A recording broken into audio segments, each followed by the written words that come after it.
Selamat bergabung kembali di channel Salibai teman-teman.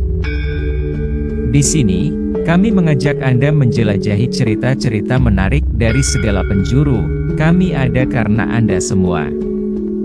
Saran dan kritik membangun akan kami hargai demi kemajuan konten kami. Jangan lupa, like, komen dan subscribe agar tidak ketinggalan cerita seru lainnya.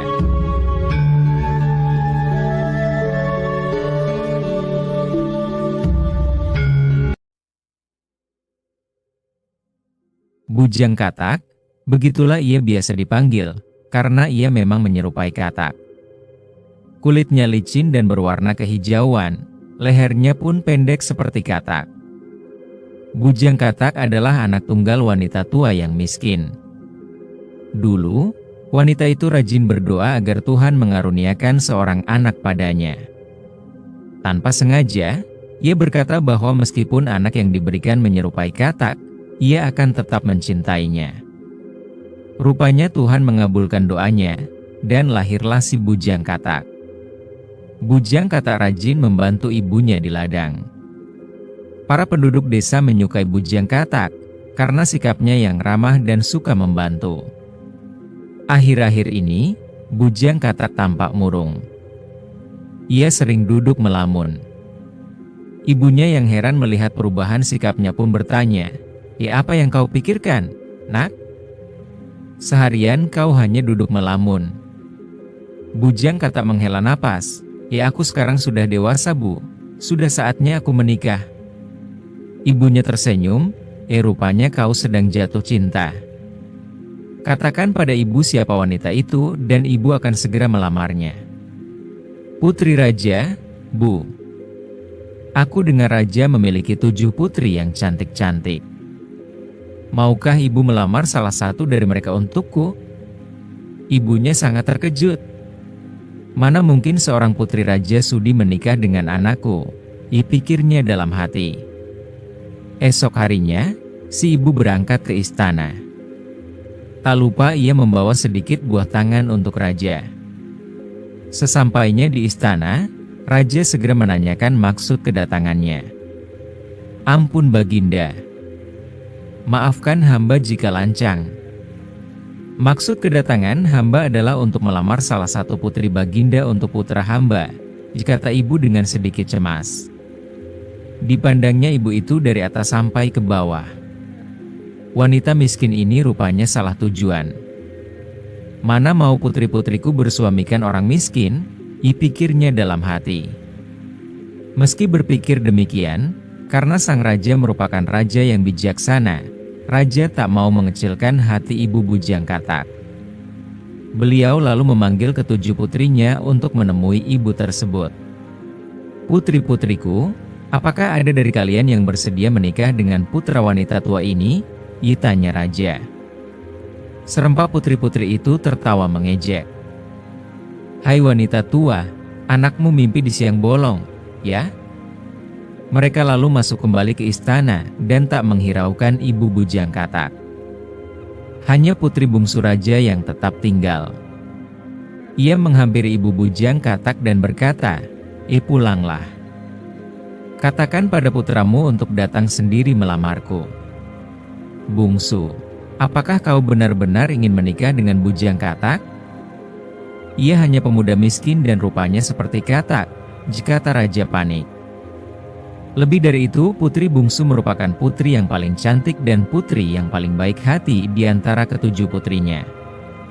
Sang raja pun sebenarnya paling sayang dengan putri bungsu karena selain cerdas, putri bungsu juga anak yang bijaksana.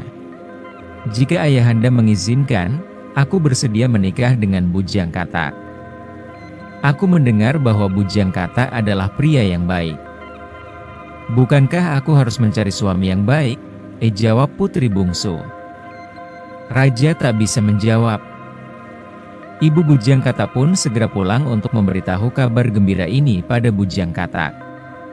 Keesokan harinya, Bujang Katak pergi ke istana. "Hai Bujang Katak, kau boleh memperistri putri bungsuku, tapi ada syaratnya," kata raja saat Bujang Katak menghadap.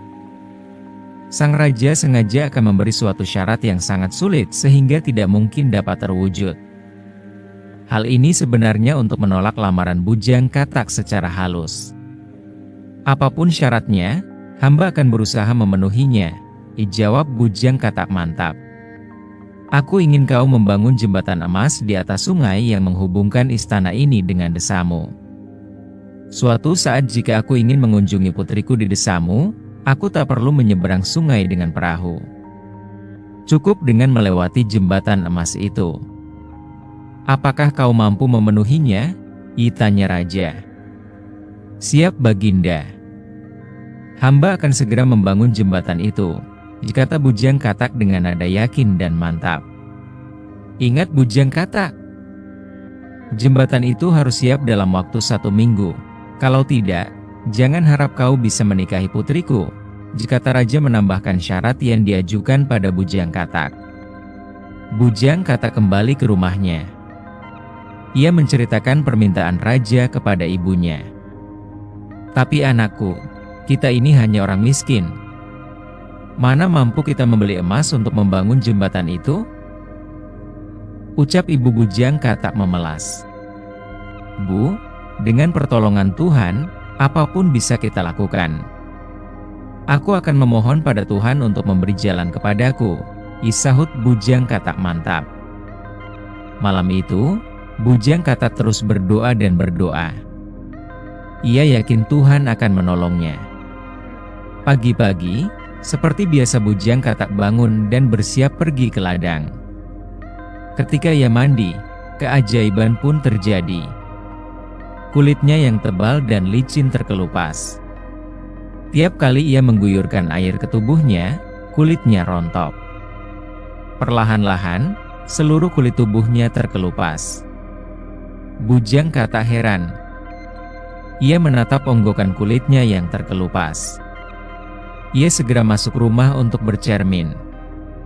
Alangkah kagetnya ia, di hadapannya tampak sosok pemuda tampan dengan kulit kecoklatan. Bukan lagi pemuda yang menyerupai Katak. Tak percaya, Bujang Katak terus meraba wajahnya. Ibu, cepat kemari, lihatlah diriku, Bu, teriak Bujang Katak. Ibunya tergopoh-gopoh menghampirinya. Ya Tuhan, sungguh besar cintamu pada anakku ini, seru ibu sambil memeluk Bujang Katak. Bujang Katak kembali ke sumur untuk meneruskan mandinya. Sekali lagi, keajaiban terjadi. Onggokan kulit yang tebal itu telah berubah menjadi emas. Bujang Katak berteriak-teriak kegirangan, terima kasih Tuhan, terima kasih. Kau sudah memberikan jalan keluar untukku. Bujang Katak menunjukkan emas itu pada ibunya. Bu, sekarang aku sudah bisa membangun jembatan emas. Doakan aku, agar bisa menyelesaikannya tepat waktu. Bujang Katak mulai bekerja, siang dan malam tiada henti. Hari yang ditentukan telah tiba. Bujang Katak dan ibunya menghadap raja. Saat itu, raja dan para putrinya sedang berkumpul. Mereka semua heran melihat sosok pemuda yang datang menghadap raja. Hai wanita tua, mana putramu yang seperti kata itu? Siapa pemuda ini? Tanya sang raja kebingungan. Ampun Baginda, pemuda ini adalah Bujang Katak. Tuhan telah mengubah wujudnya menjadi pemuda yang tampan, jawab ibu Bujang Katak. Mereka saling berpandangan. Putri bungsu pun tersenyum bahagia. Hei anak muda, meskipun kau sudah menjadi pemuda yang tampan, kau tetap harus memenuhi syaratku. Apakah jembatan emas itu sudah jadi? Tanya sang raja. Tentu saja Baginda. Mari hamba antar Baginda untuk melihatnya, jawab Bujang Katak. Pada pagi hari, jembatan emas itu sungguh indah. Warna keemasan memantul dari setiap bagian jembatan. Raja senang melihat tekad dan usaha Bujang Katak untuk menikahi putri bungsunya. Rupanya pilihan putri bungsu memang tepat. Pemuda ini mau bekerja keras demi mencapai cita-citanya, pikir raja. Baiklah bujang katak. Mari kita kembali ke istana dan membicarakan pesta pernikahanmu dengan putri bungsu, ajak raja.